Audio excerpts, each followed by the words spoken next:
अखिया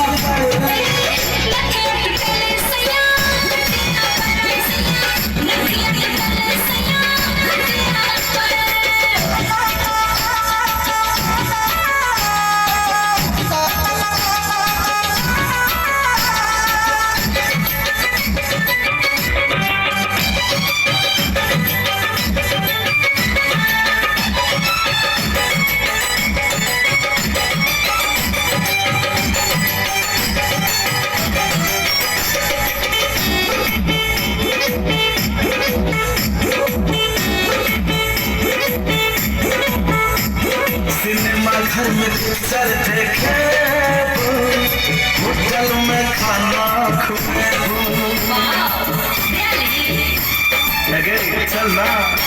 सिनेमा घर में पिक्चर देखे होटल में खाना खुए सीधे रिक्शा बटोरा घूमे गार्डन में फोटो खींचे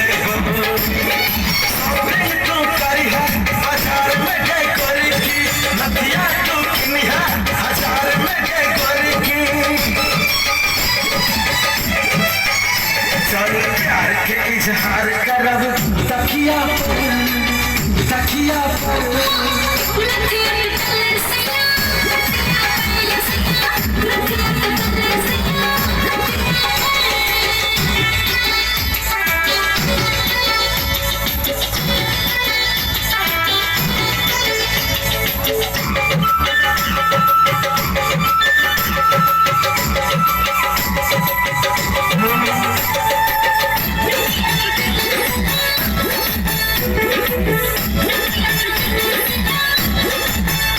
जब मैं खटिया पे कहबो कहानी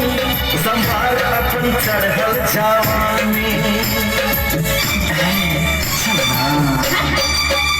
चल मैं खटिया पे कहबो कहानी संभाल अपन चढ़ल जवानी हंसे जिया मैं करे थे कभी से सामान पूरा कर हो दिल तो हर के अरमान पूरा कर हो चल का बेचार करो पतिया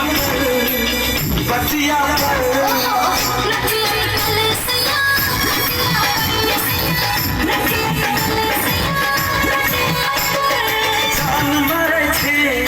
बाली लगा कर हरान करे छी लाली लगा के सब दीवाना दो अखिया